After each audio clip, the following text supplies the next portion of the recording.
ఒడిశాలో ఓ యువతి బుర్రలో మంత్రగాడు ఏకంగా 77 సూదులు గుచ్చిన ఘటన సంచలనం రేపింది. భరించలేని తలనొప్పికి గురైన యువతి తాజాగా ఆసుపత్రిలో చేరింది.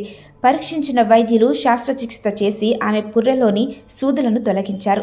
బోర్లలోని Veer Surendra Sai Institute of Medical Science and రీసెర్చ్లోని వైద్యులు ఈ ఆపరేషన్ నిర్వహించారు.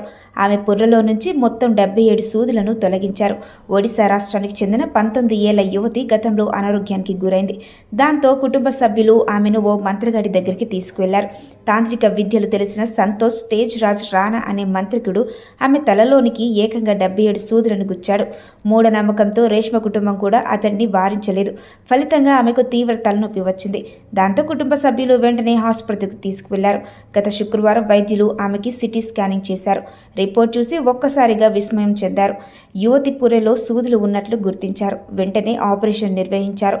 దాదాపు గంటన్నర పాటు